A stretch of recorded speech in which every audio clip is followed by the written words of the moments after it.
Ulit gali. Hagara. Kina?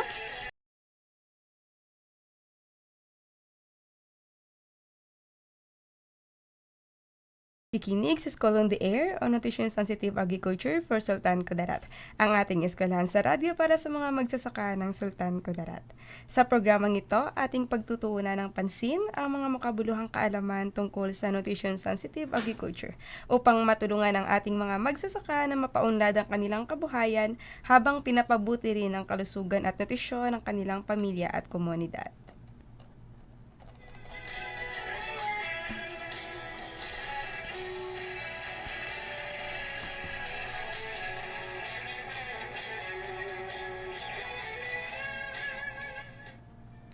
Assalamualaikum at magandang hapon mga kaagri-eskwela at mga bayaning magsasaka ng Sultan Kudarat. Isang masaganang pagbati po mula sa amin sa School on the Air.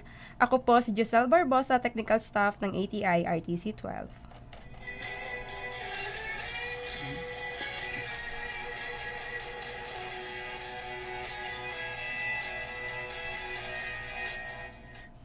Ang programang ito ay hatid sa atin ng Department of Agriculture, Agricultural Training Institute, Regional Training Center 12 sa pamumuno ni OIC Center Director Dr. Jesse B. Beldea.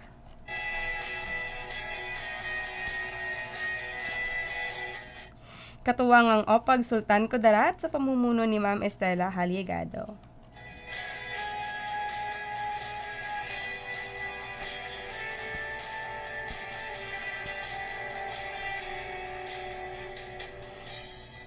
Kaisa rin natin sa programang ito ang probinsya ng Sultan Kudarat, National Nutrition Council, DARFO 12 at ilang piling lokal na pamahalaan. Kaya inaanyayahan namin kayong makinig at matuto dito sa Agri-Eskwela tuwing Lunes at Miyerkules, alas 3 hanggang alas 4 ng hapon dito lamang sa 91.1 Max FM Tacurong City.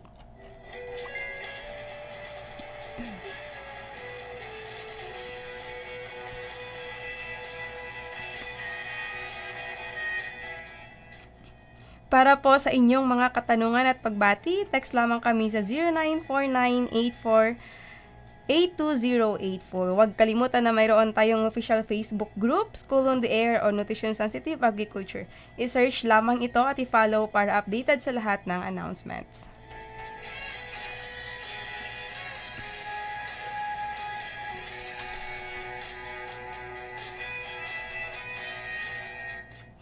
Live na live din po tayo sa ating official Facebook page, Agricultural Training Institute, Regional Training Center 12.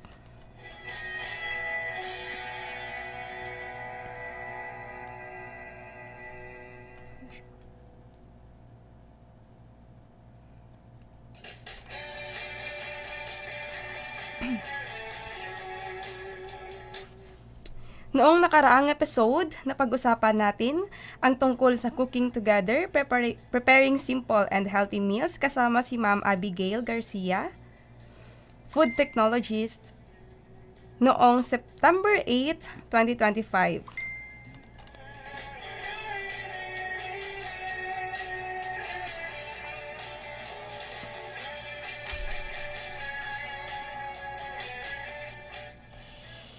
Ngayong araw naman po ating tatalakayin ang Preserving the Harvest, Food Preservation Techniques at Home. Makakasama pa rin po natin si Ma'am Abigail May Garcia, Food Technologist.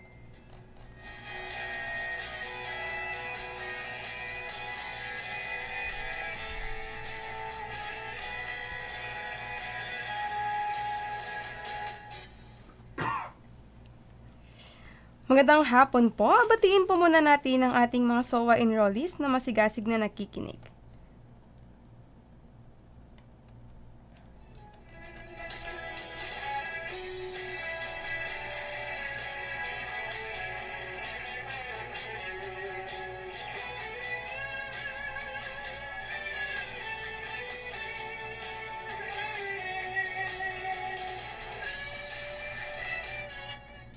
Magandang hapon po, Ma'am Abby.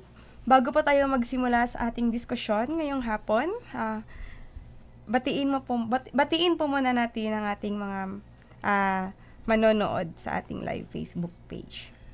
Hello everyone! Magandang hapon po sa ating mga farmers. Kumusta naman po kayo dyan? Kumusta po ang ating mga harvest, ang ating mga tanim, at ang ating mga pamilya? Nagawa niyo na po ba ang ating assignment last week? Na magkaroon po kayo ng bonding kasama ng inyong pamilya at magluto po ng mga simple at healthy meals. So, pwede nyo na pong ipadala yung mga pictures nyo dito sa ating Facebook Live. I-add lang po o idagdag lang po sa comment. No? Kung ano po yung mga naluto nyo nung nakaraang linggo. Patungkol po sa ating naging topic na simple and healthy meals. Yes po. So, thank you Ma'am Abby sa iyong greetings po sa ating mga manonood ngayong hapon. So, simulan na po natin Ma'am ang ating talakayan. Yes po, no? So, ngayon ang topic natin ay ang food preservation, no? Kasi nga, lalo na dito sa atin, sa Region 12, no? Dito sa Sultan Kudarat, ang dami-dami talaga nating mga prutas at gulay. Lalo na pag-harvest, may gulay talaga, no? Nakikita mo, like, kung nagta-travel ako, pumupunta ako sa mga micro-entrepreneurs natin, umiikot para sa kanilang food safety and GMP. Sometimes, pumupunta din ako, nag-check ako ng mga food production areas nila. Nakikita ko along the way, no? Like, pag season talaga ng kalabasa, nako, nandyan lang sa daan.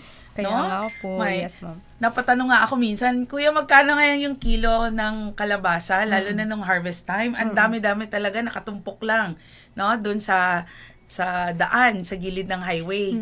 Tapos sabi na, ay ma'am, hindi na yan kinuha kasi tag-piso lang daw per kilo. Imagine, may kalabasa pa pala tag-piso ang kilo.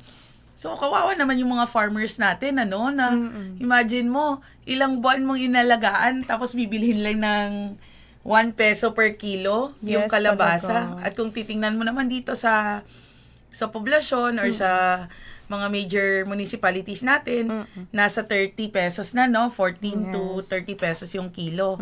So, yun. Kaya ngayon, timely talaga itong topic natin na food preservation. Ano nga ba yung food preservation? Pag sinabi mo kasing food preservation, no, or food processing, kailangan muna natin malaman kung ano ba yung ibig sabihin ng food processing.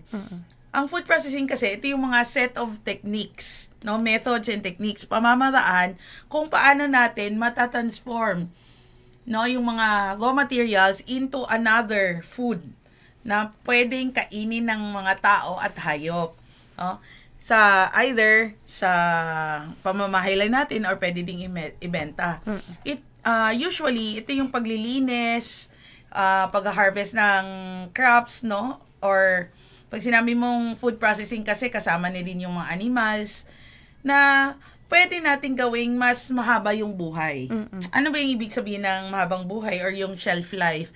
Ibig sabihin, pag marami tayong harvest, pwede natin siyang iproseso into another product, no? Para kung hindi na available yung or season ng mga gulay na yan, meron pa rin tayong magagamit.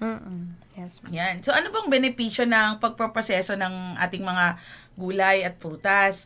Una is, syempre, it increases the marketability. Ibig sabihin, mas mahal mong naibebenta. Halimbawa, saging. Magkano lang ba yung kilo ng saba? Nasa 7 pesos. Samantala, kung gagawin mo siyang banana chips, ang banana chips ngayon tumatakbong 180 per kilo. Mahal Yung na naluto siya. na. Oo. Kaya, kung matuturoan sana natin ang mga farmers natin ng value addition, no, doon sa kanilang products, mas makaka-income sila ng mas malaki compared sa kung ibebenta lamang nila ng raw materials. Yes. No, depende naman 'yun sa mga farmers kung gusto din nila, no. And of course, bakit kailangan iproseso yung pagkain? Kasi syempre, hindi naman sa lahat ng oras nandyan yung available, True. no, yung prutas at gulay.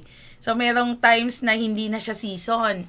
Halimbawa, yung mga mangosteen, ilang harvest lang ba sa isang taon? Minsan isa lang, no? Or yung mga ano pa bang mga or mag-aantay ka naman ng another 3 months bago ka maka-harvest ulit. So, ano yung gagawin habang wala pang harvest? So, sa pagpoproseso ng mga produkto natin, gulay at prutas, no, sa pag-preserve sa kanila, magkakaroon tayo ng continuous supply ng mga natin, ng mga produkto. Yan. Siyempre, sa ating pagpoproseso, gusto ko pong i-share sa inyo na madami talagang pwedeng gawin. Yes. Hindi kailangan itapon lamang, no, yung mga gulay. Katulad na lamang ng mais. Ito kasi yung pinakamalaking harvest natin dito, no. Yung mais kasi, di ba, binibilad natin. Kasi nga, gusto natin tumagal yung buhay ng mais sa Yes. pamamagitan ng pagbilad, pinapababa mo yung moisture content. Kasi kung mataas ang moisture content ng aning mais natin, no, is mas madali siyang magkakaroon ng molds. Kumbaga, mas basa yung mais natin is nagsusuporta yun sa pagtubo ng mga molds. Kaya talaga, di ba, laging sinasabi na mas mababa ang moisture content, no, at least na less than 13%, para mas mahaba yung buhay ng ating mga harvested na mais. So, isa talaga sa, alam mo ba, Ma'am Josel, Yes, yung ma'am. isang technique talaga na lagi kong personally, no, lagi kong ginagamit is yung drying.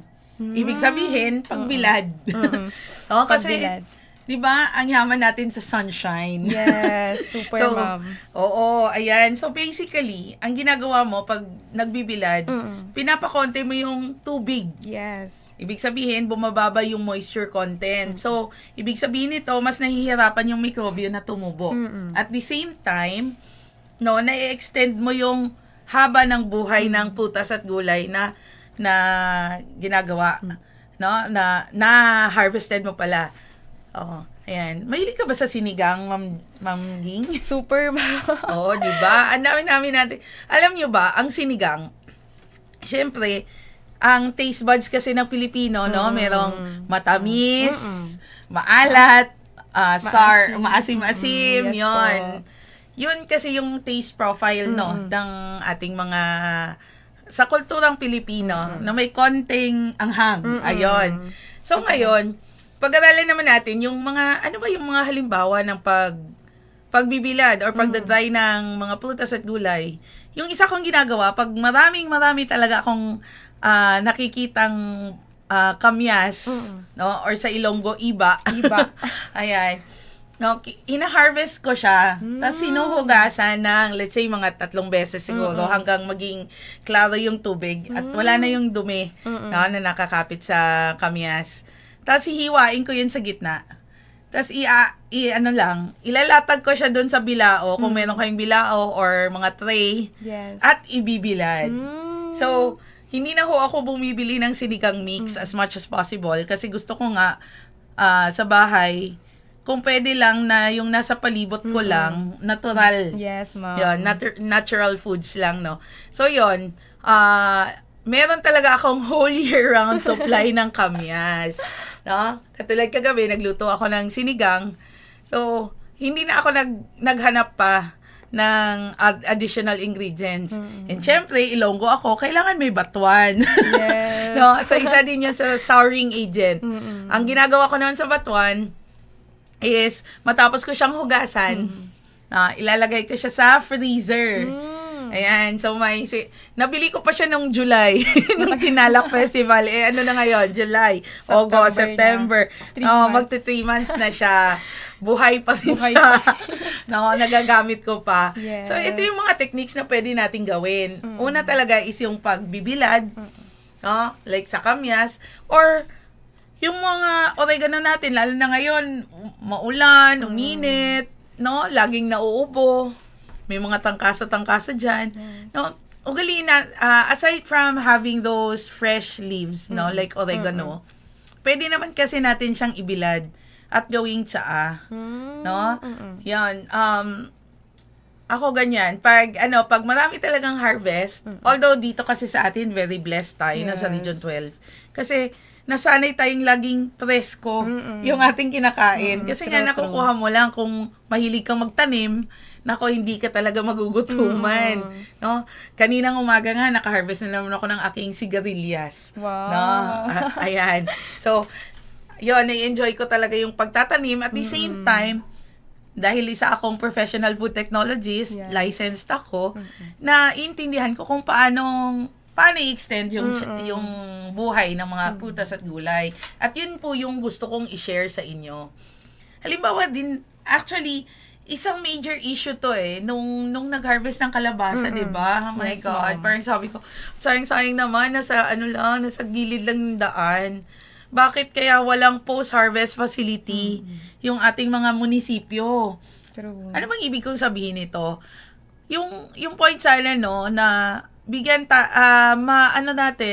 ma-encourage natin yung LGU na mag-invest din sa drying facility. Yung malinis na, Yes. na makakapasa sa Food and Drug Administration. Kasi nga, halimbawa yung kalabasa, bumibili pa tayo ng squash soup. Di ba? na powder. Yes. Eh, ano ang ingredients noon? Siyempre, dried kalabasa. No, kung makikita niyo sa picture natin sa Facebook, live natin, meron ako diyang kalabasa na kumbaga, ginamitan mo, hinugasan mo na mabuti, no, inalis mo yung mga buto, and then ipipiler mo yon ng super nipis para mas madali siyang mag-dry. Yes. And after that, pwede nyo siyang ilagay sa food processor or blender, and yun na yun, Pwede mo siya magiging i-blend. kalabasa powder. Kalabasa. Oo. And halimbawa, pag gusto mo nang ginataan yung nilutik, 'di ba? Kalabasa, Yes, sitaw. ah. Eh 'di ba dinudurog pa natin kung minsan yung Yes, kalabasa? So, kesa naman na maghihiwa ka pa or pwedeng kumuha ka na lang doon sa dried mo na na kalabasa powder at yun na yung ihahalo mo doon sa inyong gulay. No? Ayan. Oh, sino bang mahilig dito sa maanghang? Me. Mga chilies. Lalo na sa mga kapatid nating mga Muslims, no? Yes. Normal talaga sa kanilang kumain ng maanghang. True talaga, No? ma'am. Parang, ewan ko ba, bakit ang lakas-lakas ng nila, ng chance sa maanghang, no? Pero pag spicy kasi, ma'am, parang mas maano yung pagkain mo po. Parang appetizer ba? Yes, totoo yun. Kasi nga, di ba, mahilig talaga, may mga taong mahilig talaga sa maanghang. Yes. No, sa isang project nga namin sa Food and Agriculture Organizations under sa UNFAO, no, gumawa kami ng chili garlic sauce. Wow. Yun. Kasi nga, ang dami-daming harvest ng chilies, pero hindi mo naman mabibenta talaga lahat. Totoo. And there are times na umabot siya ng 600 per kilo yung sili, yung F1. Mahal na yun. So, pero pag dumagsa na naman, as low as 15 pesos lang per kilo, imaginein mo ilang piraso bago makaabot ka ng 1 kilo. Totoo. Kaya talaga, kailangan talaga yung facility natin or yung kaalaman sa pagproproseso, no, is importante. Yung ginagawa ko naman, yun pa rin, drying pa rin tayo Yung sili, alisin mo yung tangkay niya or yung pedangkel niya, hugasan ng mabuti at ibilad. After several days siguro, depende sa kainit ng panahon, no, magiging super crispy na yon. Pag naging crispy na yon, no, pag dry na talaga siya, pwede nyo ulit i-blender or i-food processor. No, kung makikita niyo dyan sa picture sa ating Facebook Live natin, pag malalaki ang particles, no, yung pagka-blend, hindi talaga masyadong Pinoy, yan yung tinatawag na chili flakes. Chili Yeah, flakes. yes. O pag pininong-pino nyo naman ang pag-blender or Yes. paggiling, yan na yung chili powder. Yes. Yan. So, ibig sabihin, pag may mga times na mahal talaga ang sili or walang harvest, lalo na pag maulan-ulan, no, season ng rainy season, so pwede talagang may supply pa rin kayo. Kasi nga, meron kayong na-preserve na sili sa pamamagitan lang ng pagdadry. Yan. No? Ang dami-dami ko nitong nagawa. Meron lang nga akong parang 3 puno lang. Take note yung sili, mas maanghang siya kapag meron pang buto. Kasi alam niyo yung puti sa loob na kung saan kumakapit yung buto ng sili, dyan yung capsaicin. Ang capsaicin yung nagbibigay anghang. Pag inalis mo kasi yon, hindi na masyadong maanghang kasi doon nga siya naka-attach, no? Or yung glands niya. Yun yung nagbibigay ng anghang. Kaya yung mga gumagawa ng dynamite, alam mo yung ano Yes. yung sili green, Yes, ma'am. no? Yung Pag sili green. aalisin mo yung gitna, yung parang basta yung kung saan nakakapit yung buto, ibig sabihin, hindi na yon masyadong maanghang. Kaya doon sa pag iniwan mo siya, yung attach pang yung puting part na yon. Ayan. And naalala ko nga pala nung pandemic, 'di ba? Grabe. Yung kamatis tag 2 pesos lang yata ang kilo. So, mura, No? ma'am. Imagine, tapos tayo gumagamit tayo ng tomato paste. Kaya nga. Oo. Ano bang magandang gawin? Siyempre, nandun pa rin tayo, no? Isa, ang ginawa ko noon, gumawa ako ng maraming tomato sauce. Yung paggawa naman ng tomato sauce natin is, piliin mo yung pinakaluto na. Yung pulang-pula na siya. Alam mo kasi itong mga Pinoy, pag pulang-pula ang kamatis, parang ayaw bilhin. No? Kasi feeling nila bulok na or something. Pero alam nyo ba, yung pinakasarap na panggisa, hindi ho yung matigas pa yung kamatis, kundi yung fully ripe na talaga, yung pulang-pula, yon. No? So, magbablanch ka lang, ibig sabihin ng blanching is magpapakulo ka ng tubig, no? And then, hiwaan mo lang ng konti ang kamatis, ilalagay mo doon, let's say ilang seconds lang, para maalis lang yung balat. Yes, ma'am. And then, aalisan mo, pag nilagay mo na yun sa kumukulong tubig, siguro mga 30 seconds Yes. lang, alisin mo na kaagad, no? Kukunin mo yung mga buto. Hiwain mo, kukunin mo yung buto, and pwede mo na siyang i-blender ulit. Yun na yung tomato sauce mo. So, kung may basil leaves ka na tanim, or kung ano may yung gusto mong ilagay, no? Oregano ba? Yan, yung mga pampalasa. And ilalagay mo siya sa bote. Tapos, yung bote, syempre, i-close mo yan tightly and papakuluan mo yon ng at least 1 hour Yes. as part of your food preservation. Pero kung tamad ka naman gumawa ng proseso, yung pinakamadali, hiwain mo lang sa gitna yung kamatis at ibilad. So, okay na. Yun naman yung tinatawag na sun-dried tomatoes. Sun-dried. No? Ang purpose kasi nun is binibilad mo yung kamatis, kino-concentrate mo yung lasa ng kamatis. Usually sa 10 kilo, ang nakukuha mo doon, mga 1 kilo na lang na dried. Tapos pag kailangan mo na naman siyang gamitin, ibababad mo ulit siya sa tubig. Oo, para ma-rehydrate naman siya. Yan. So, hindi lang gano'n, no? Pwede din po ito sa prutas. Yan, ang dami-dami nating pinya, papaya, coconuts, no? Ang dami nating nyog. So, pwede talaga yon gamitin na, kumbaga, isang technique talaga is yung pagbilad. Ayan. Alam niyo ba yung dates na laging pasalubong sa atin pag may galing sa Saudi? Yes po. Yung fresh fruit ng dates na yan, sa kanila, is ibibilad lang yan nila sa init. And then, nagko-concentrate na yung mga, kumbaga, nagiging concentrated na yung asukal doon sa dates. Kaya pagdating sa atin, alam mo ba, wala na yun silang hinahalo. Yun at yun na talaga yun. So, pure talaga siya na Pure dates, talaga ma'am. siya na dates na wala nang ibang hinalo doon. Yun na talaga. It's the same also with grapes. No? Kasi yung sa atin, pag nakita natin, ay, medyo nabubulok-bulok na yung grapes. No? Actually, pwede natin yung ibilad at yun ang magiging raisins. No, imagine, sa ibang countries, ginagawa yun. Tayo dito, ang dami-dami nating prutas at gulay na pwedeng i-dry natin, no? Or, ibilad. Para, during the times na kailangan natin, meron tayong mahugot, no? Or magagamit na foods. Ito pa, di ba sa bahay, bumibili tayo ng maraming luya. Tapos, di ba, ilalagay sa lagyanan. Nakakalimutan kung minsan nangungulubot na. Yung iba naman, automatically tinatapon. Yes.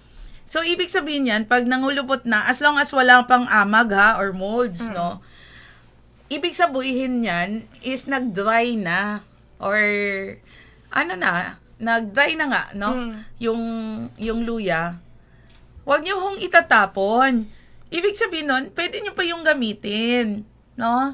Kaya lang natatakot kasi tayo na gamitin kasi parang feeling natin luma na, no? Meron ng technique kasi talaga na sa pagpoproseso na pwedeng hiwain yung, kung gusto mong mabilisan yung pagbilad or pag-dry ng luya, hiwain mo siya ng maninipis para mas madali siyang magdadry. Pero, pag hindi naman, okay lang, medyo matagal nga lang yung pagbilad. Yes. And after that, kung parang, alam mo yung talagang wala na siyang tubig sa loob, kasi nga, dry na yung luya, pwede yung igiling at gawing luya powder. So, sa mga may ubo-ubo dyan, pwede yon. Or sa pagluluto, pag hindi available yung ating, tawag nito, yung ating luya or mahal ang luya, there are times kasi mahal talaga ang luya, no? So, pwedeng gamitin yon. So, di ba, ang dami-dami pala nating pwedeng gawin. Ano pa ba? Sa food preservation, meron ding tinatawag na fermentation. Ano ba yung mga fini-ferment natin? Ano yung mga alam mo na, nag-undergo ng fermentation? Yung pagbuburo, yung ganyan. pagbuburo, yes. Yes. So, yon ang fermentation naman kasi is yung pagva-value addition mo na merong action ng microorganisms. Halimbawa, ng paggawa ng suka. So, marami kang na-harvest na tuba. Meron. No? O yun, pwede nga gawing coco sugar, no? Yung bagong harvest. Yung bagong sanggot. Kung sa Ilonggo ba na, yung bagong harvest talaga na coco sap. Yun. Pwede nyo hong pakuluan yun ng hanggang mag-crystallize. Yun na yung coco sugar. Ngayon, pag medyo umasim na, ibig sabihin, meron na yung action of microorganisms, lalo na ng yeast. Yan naman yung tinatawag natin na paggawa ng suka. So, tandaan nyo po ha, lahat ng prutas at gulay na merong asim at tamis, pwede ho talagang gawing suka. Ayan. Kaya hindi lang ho tuba or tubo. Yes. No, hindi lang coconut or tubo ang pwedeng gawing suka. Pwede din po yung papaya. Ano pa bang mga prutas na nakikita natin? No? Sa bahay kasi may collection ako, no? Passion fruit vinegar, carandas vinegar. Yung pink yan siya na parang plums. Ano pa ba? Oo, may chico din ako. Guyabano na vinegar. So, maraming pwedeng gawin. No? At isa pa, ito talaga yung pipino. Alam mo, pag ang dami-daming harvest, hindi na napapansin. Pero bakit pa tayo bumibili pa ng ng pickles? No? So, ang kailangan lang talaga is pag-aralan natin paano naman yung pickling. Isa din itong form of fermentation wherein na binababad mo yung yung mga gulay sa vinegar solution or sa brine solution. No? Halimbawa, yung mga pipino natin, pag excess yung harvest natin, pwede po tayo mag-prepare ng mga bote dyan or balde ba? Babad natin doon. No? Pwede ding i-overnight muna natin sa lime solution para hindi siya mabulok. Alam mo yung may crunchy pa rin siya. So, yun. Yun. Pwede siyang i-ferment at gawing pickles, cucumber pickles.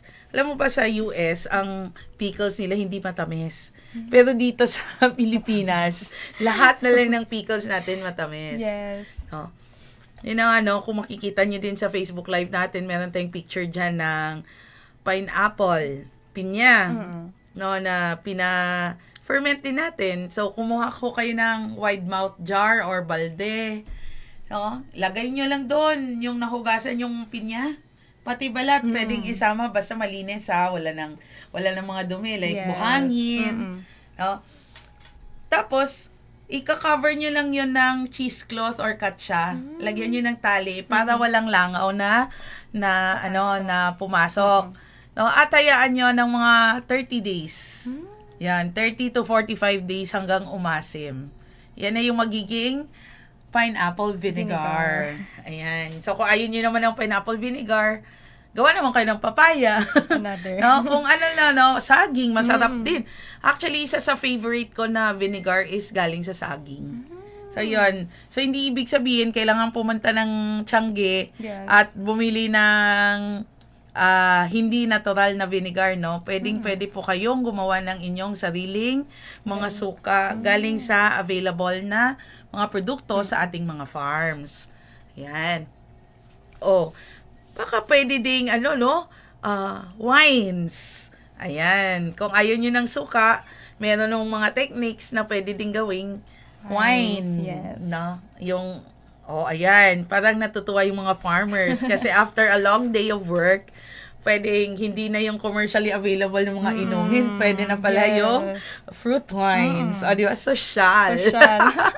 Ayan. So, yung halimbawa nito, yung mga guyabano, mangosteen, Grapes. no? Grapes. Yan. Yung taga South Cotabato, meron dito si Nathaniel's. Nagproduce na siya ng mangosteen wine. Ayan. So, imagine, dati hindi mo lang, akala mo pagtapos mo kain ng laman ng mangosteen, okay na.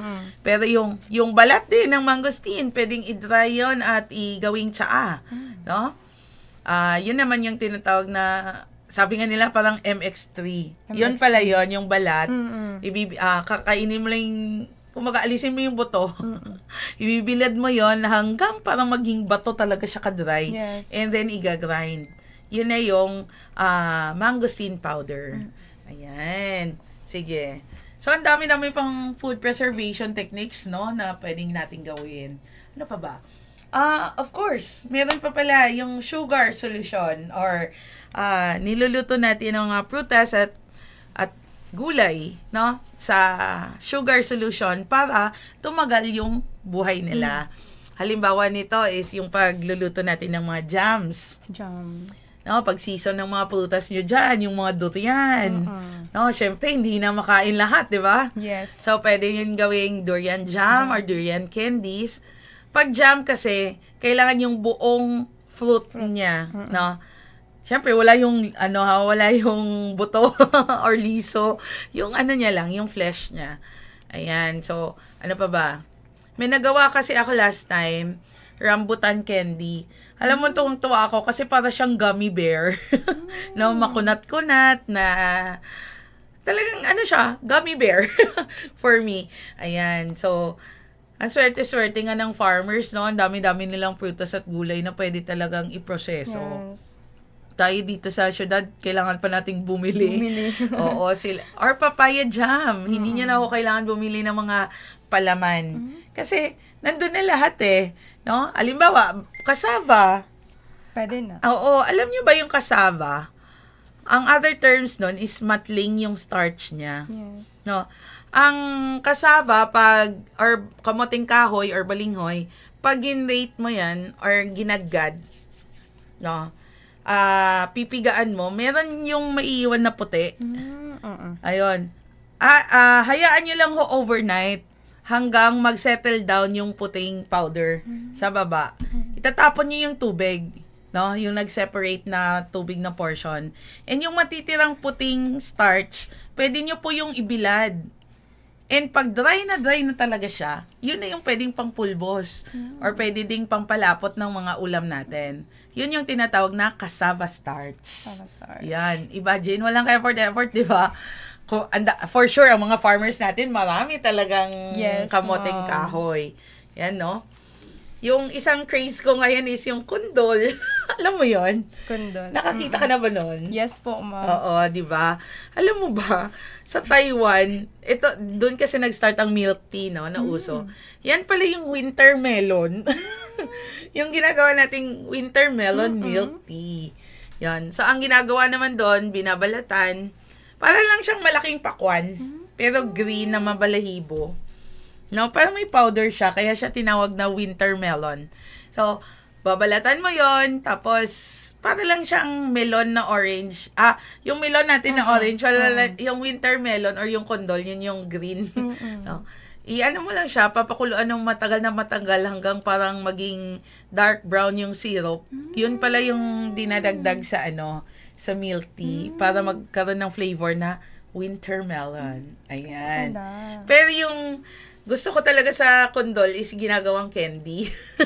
Na yun yung yan, kondol candy na nabibili ko dati sa mall. So, ang ginawa ko, kasi hindi ko na siya mahanap ngayon So, ang ginawa ko, nagtanim ako.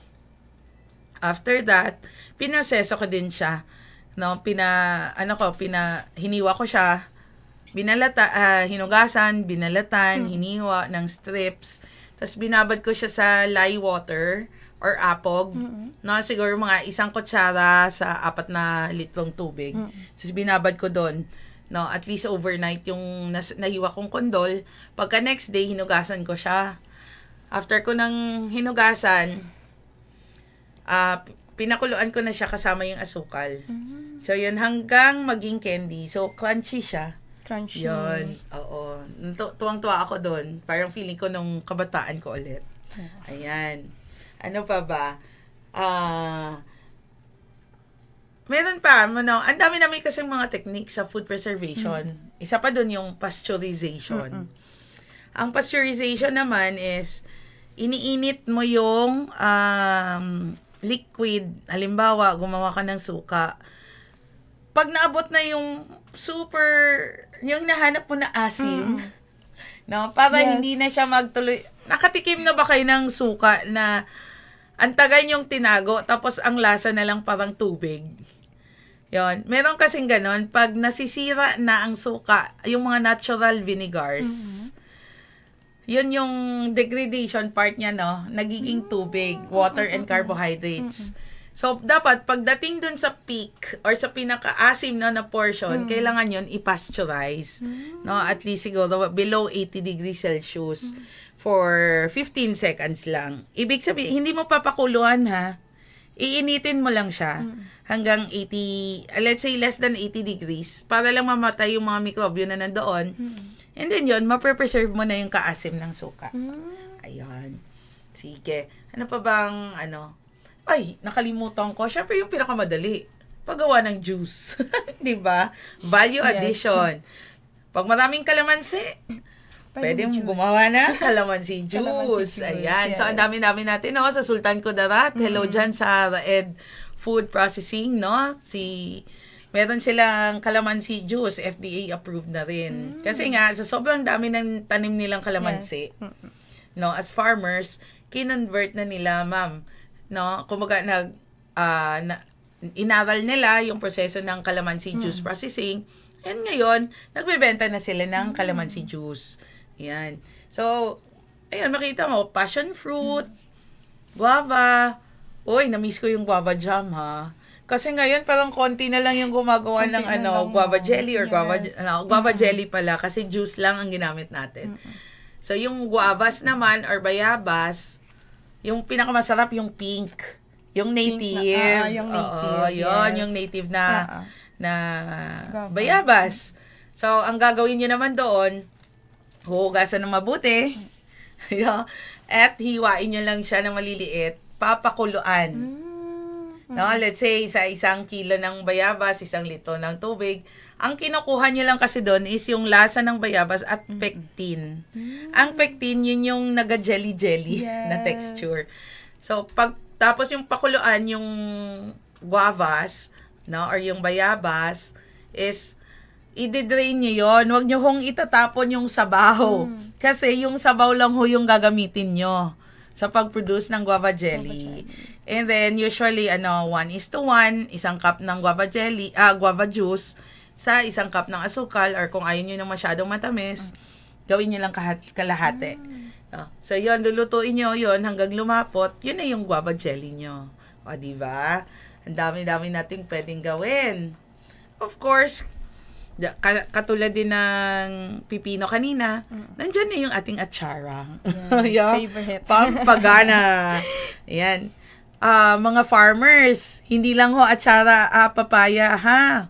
Madami po. Pwede yung sayote ninyo, yung carrots, yung bell peppers or atsal, mangga, no? Ang dami-dami pang pwedeng gawing pickles. Nasanay lang kasi talaga tayo na na papaya. Yes, ayan. ma'am. Oo, kung dito sa South Cotabato, nandiyan si Mami Huling, no? Siya talaga yung, imaginein mo, galing lang sa ilang kilo ng papaya ngayon, ilang tonelada sa isang araw, no, ang ginagawa nila.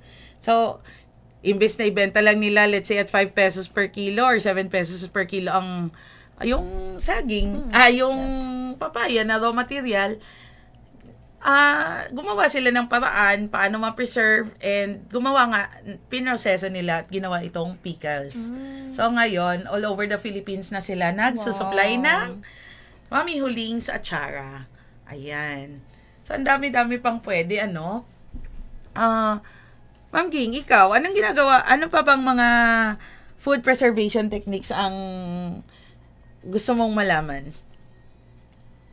Ayan. Yung mga, ano po natin, mga frozen?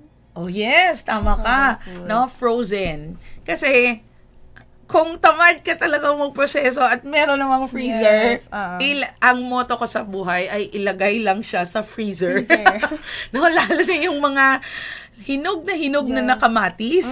Ay nako, dapat hindi tinatapon yon.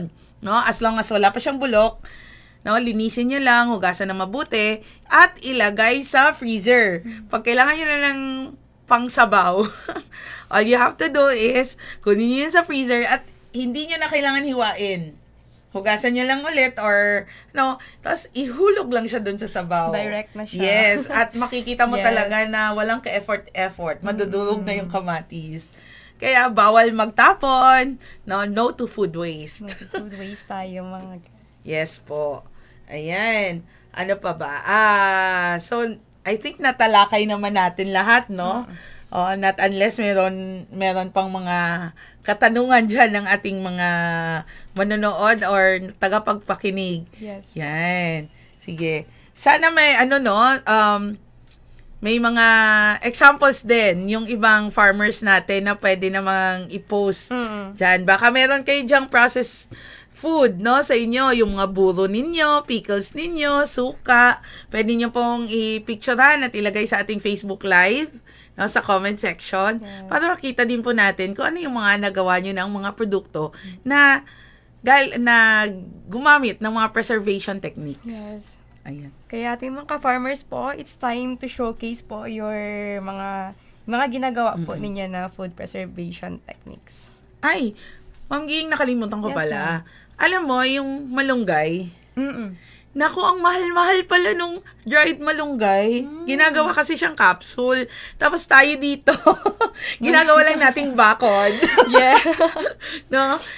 Alam nyo, mga ka-farmers dyan, no, na tagapagpakinig natin, ang malunggay or moringa, isa ito sa kumbaga tinatawag nga ito sa India ng miracle tree. Kasi nga, mas mataas pa ang vitamin C niya compared sa oranges, times 4, no? Kumbaga, 4 na oranges ang kailangan mo sa isang portion lang ng malunggay. Ibig sabihin, kung wala ka pambili ng vitamins, all you have to do is eat malunggay. Malunggay No? talaga, ma'am. And nakita ko talaga yung changes sa isang study namin na yung lugaw, kasi alam mo naman yung mga kids, pag nakakita na ng mga buong malunggay dyan, parang ayun ang galawin. Yes, ma'am. So, ang ginawa namin is, deny. Yung pagdadry ng malunggay natin, hindi siya pwedeng, painitan. Kailangan air dry lang siya na hindi naiinitan. Kasi ang vitamin C is heat sensitive also. So, mayaman ang malunggay sa protein, no, sa zinc. So, maraming pwede talagang, lalo na yung mga mothers na nagpapasuso, no, sa mga babies nila. Ang isa talaga is, kumain kayo ng maraming malunggay, or kung ayaw nyo yung lasa ng malunggay, what you can do is, i-dry nyo siya. Tapos, every time na nakakain kayo, maglagay lang kayo ng isang kutsara or 1 teaspoon, no, para masanay yung mga anak nyo or kayo na kumakain ng gulay na hindi napapansin. Yes. Kasi nga yung mga kids ngayon na very particular. Parang ang hirap pakainin ng gulay. Kaya, no, tayong mga nakakatanda, gawa din tayo ng techniques. Paano natin sila pakainin ng hindi nila nalalaman na kumakain na pala sila ng mga malunggay. Ayan. So, yun pwede hong magbilad, lagay lang sa bilao. Doon lang sa bahay sa loob. Madali lang naman yung mag-dry. And after mag-dry nun, pwede nyo nang gilingin. No? Kung wala ko kayong food processor, pwede naman yung almirez. Yes, Yung pwede na din. pestle and mortar natin. Yan. Sige. Ikaw, Ma'am Ging, ano ba yung ginagawa mo mga simple preservation techniques sa bahay nyo? Sa bahay naman po, minsan kasi yung may kami yung juicer, ma'am. Juicer. So, yung carrot juice. So shot. Carrot juice. Yung carrot po, ma'am, ginagawa siyang juice. Kasi mas, kasi siya, pag ginu-juice siya, pwede siya malagyan ng sugar. Oo. Oo, konti lang na sugar. Kasi may mga tao kasi na, like, ayaw yung lasa ng carrot talaga. Yes. Or lagyan mo ng konting kalamansi din. Pwede din po. So, ayun po yung ginagawa namin sa bahay. Oo, maganda kasi yung pag-juice, no? Kasi lahat ng nutrients na preserve kasi hindi dumaan sa init, no? Yes po. So, at hindi mo naman siguro kayang kumain ng 2 buong carrots, no? Kaya ginu-juice siya para yung nutrients nakukuha ng buong buo. Meron nga ngayon binibenta, ang tawag doon flu shots. Hindi yung injection na. Ay, ang ibig sabihin ng flu shots is, juice nila yung ginger, carrots, oranges, or calamansi. Nilalagay sa mga bote na maliliit na pang 30 ml lang. And then, yun yung binibenta na every morning, yun yung magiging parang vitamins mo. So, isang shot. Kaya siya tinatawag na flu shots. Kasi ang purpose nun is, hindi ka magkaka-flu or lalagnatin. Yan. Oo. Tsaka meron din po sa bahay namin, ma'am, yung yung soybean. Yes. Yan, ginagawa namin siyang soya milk. Ay, oo, masarap yan. Soybeans or tofu. Yes, tofu. No? Pwede din. Oo. Alam mo ba yung may one time yon kasi di ba, yung usual natin dito na available lang is yung tofu blocks. Yes. Yung taho. Taho. Yan, galing din yan sa soybeans. Yes And po. meron din tinatawag na silken tofu. Yun naman yung ginagawang ulam. Para lang siyang, para lang din siyang taho. Pero nilalagyan siya ng, sinisteam siya. At the same time, nilalagyan ng fried ginger, onions, onion leaves, and garlic. No? Tinatap or nilalagay lang sa taas ng silken tofu. Masarap din siya. Masarap din siya. Ayan. O gusto ko yan, yung mga tofu. Ay, nako. Mga tofu, nag-imagine. Oo, ini-imagine ko na. Oh, kasi dati hindi natin kilala yung mga tofu na yan. Totoo. Pero yun sa mga vegan na kailangan ng meat, no, or protein. Yes. Ng source of protein, yung mga beans natin, malaki talaga yung hindi ho kailangan kumain ng karne araw-araw ha. Meron ng replacement. Pwede po yung mga legumes. Yes. Di ba yung mga legumes, mga mani, munggo, kidney beans, kadyos, kung sa Ilonggo, Yes, KBL, kadyos, baboy langka. Yun. So, yung mga beans natin, nag-undergo din yan ng preservation. Kasi nga, binibilad natin hanggang mag-dry siya para mas longer ang shelf life. Kaya yung mga munggo natin nabibenta sa palengke. Kasi nga, kung fresh lang yon madaling masira. Pero pag deny mo siya, yung properly dry, walang molds, mas napapatagal mo kahit isang taon pa. Ayan. Mapapreserve mo talaga siya at magagamit mo talaga siya, ma'am. Correct. Ako, nagsastock talaga ako ng munggo kasi, di ba, pag, yung go-to mo ba, na pag may time ka magluto, pwede mo na siyang ibabad overnight, tapos pagkabukas mo pakuluan para mas mabilis siyang lumambot. Yes. Or gagawin mo siyang tauge. Ayun. Tauge. Oo, toge or tauge. Nilalagay sa mga lumpia. Yes, correct. No? Oo, sa Thailand nga parang ordinary. Yes, Alam mo yung, di ba kumakain ka ng pad thai, tapos bibigyan ka ng isang bowl ng toge. Merong kinakain ng fresh. Para lang siyang singkamas. Meron din yung mga gina-adobo na mga tauge. Correct. May nakita nga ako pwede pala yung talong i-dry. Oo, ang ginagawa nila, pag-harvest, pag marami talagang harvest ng talong, nakita ko lang sa YouTube, no? Yes. Pwede pala siyang steam lang, let's say mga 5 minutes para lang ma-blanch. No? And then, ida-dry nila. After nila ida-dry, yun, i-imbak na nila. Sabi ko, nako, dito sa atin, pag kumunot, pag nagkulumot na yung talong, tapon na agad. Pwede pala yun. So, yung mga nakakamiss ng talong, like sa other countries, lalo naman dami nating OFWs, pwede palang magbaon ng ganyan, na naka-dry. And pag kailangan na, i-rehydrate mo na lang. I-rehydrate na lang siya. Sige. No?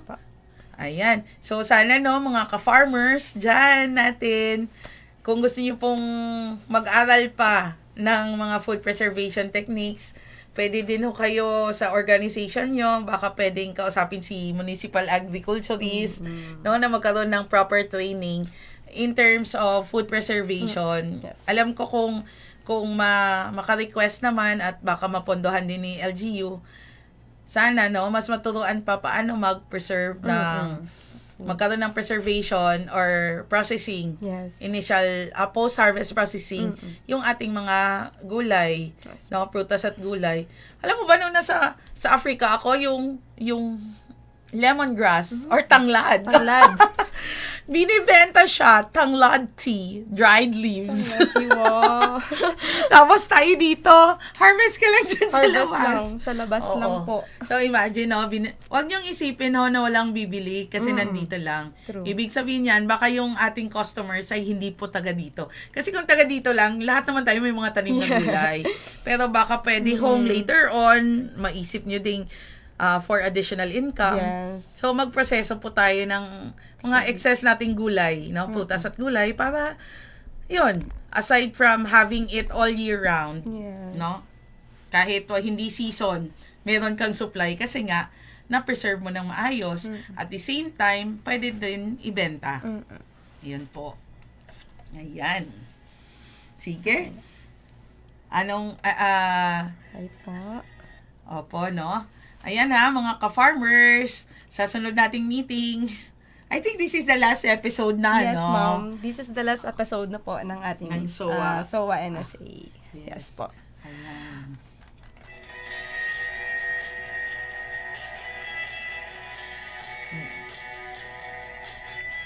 Right po. Maraming salamat po sa malinaw at makabuluhang talakayan, Ma'am Abby. Para po sa mga nais pang magpadala ng greetings at tanong, i-comment lamang sa ating Facebook Live o mag-text sa 0969017836. At sa mga nanonood po sa ating live ngayon, magandang hapon po sa inyong lahat at maraming salamat po sa pakikinood at pag-aabang po ng aming Facebook Live. Yes. Ay nako, Ma'am Ging, may nagpapagreet. Wow, sige po, ma'am. Oo, yung aking mga kapatid sa Manila, si Aisa, si Ashley, si Ayel, and si Aika. Sabi nila, i-greet ko daw sila kasi nga live. And of course, to my mom, to my nanay and tatay, and Minette in El Nido, Palawan. Ayan, kumusta po kayo dyan? Sana may natutunan din kayo. And of course, siguro, no, as last statement na din para sa ating mga farmers, Yes, no, kayo po ang pag-asa ng bayan, mga farmers. Yes. Kung wala ho kayo, nako, maghihirap po talaga ang Pilipinas. Sana ho, wag ho kayong tumigil, no, mag-learn. Nandyan naman po si DAATI 12 for your trainings, Yes, no. Sana po mas alawakan pa natin yung kagustuhan nating matuto. At gawin din natin sa ating mga simpleng pamamaraan dyan sa ating mga farms na yung mga excess natin, pag-isipan natin ng mabuti kung paano natin siya i-preserve or gagamitin pa sa ibang paraan para hindi ho siya diretsong tapon. Yes. No? Yun. Nasa inyo, kumbaga ako, saludo talaga kasi ako sa mga farmers kasi kung wala sila, nako, ang hirap-hirap siguro ng buhay natin, no? Totoo. Salamat po sa inyong mga sakripisyo talaga sa pag-produce ng ating pagkain. And yun na nga, sana mas matuto pa po kayo, and kung may gusto pa po kayong pag-aralan, lumapit lamang po sa ating mga municipal agriculture office. Kasi for sure, meron hindi man ho siguro pera yung may ibibigay, pero yung karagdagang knowledge in terms ho sa inyong mga farms, for sure meron po talaga yan. Yan. And siguro since this is the last episode, salamat din po sa ATI 12 sa pag-imita sa akin dito sa SOA. Yes. It has been a pleasure, and thank you po for making me an instrument to teach our farmers also, no, sa ating sa pag-preserve ng food and sa food safety. Ayan. And lastly po, syempre sa hinihingi ko rin po ang inyong suporta na suportahan yung aking social enterprise na business. It's called Big B8 Pasalubong Center. Located po kami sa ground floor, Mall of A Center Point.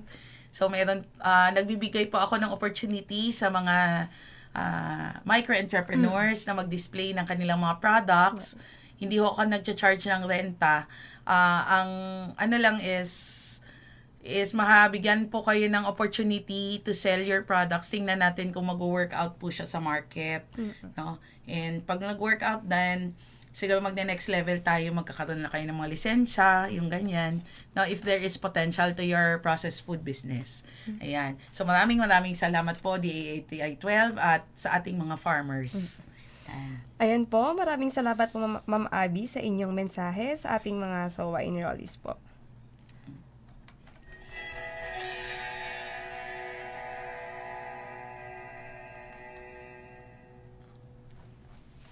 Ayan, bago ko po makalimutan, binabati ko po ng magandang hapon ang ating mga staff dito sa ATI RTC 12.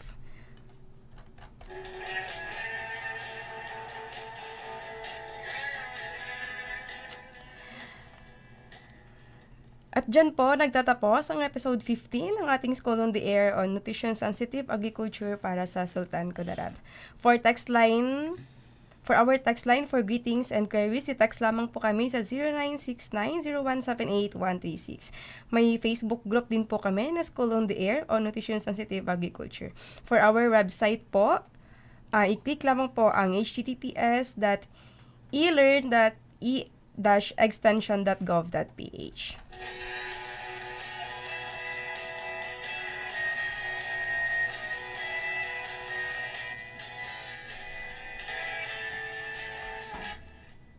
Maaari po ninyo kaming i-follow sa aming Facebook Agricultural Training Institute Region 12 or sa aming Instagram and Twitter at ATI RTC 12.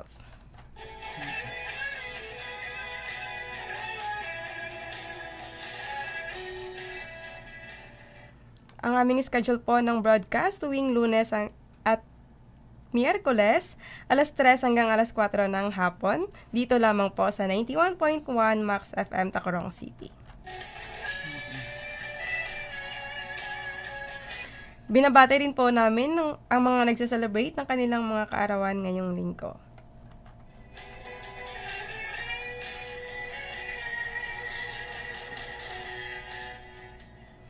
Para po sa ating last episode ng School on the Air on Nutrition-Sensitive Agriculture, makakasama po natin ang ating OIC ISS Chief, Sir John Lord L. Auman, para sa recap po at mga anunsyo.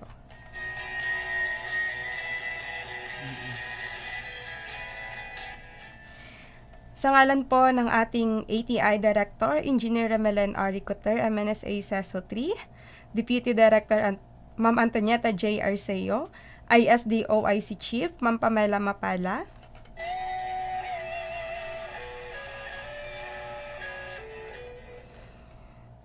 Governor of Sultan Kudarat, Governor Dato Pax Manguda Dato, our Provincial Agriculturist of Sultan Kudarat, Ma'am Estela Haliegado, our HBCDP Focal Person, Ma'am Mercedita Aglibot, and our ATI RTC 12 OIC Center Director, Dr. Jesse V. Beldea.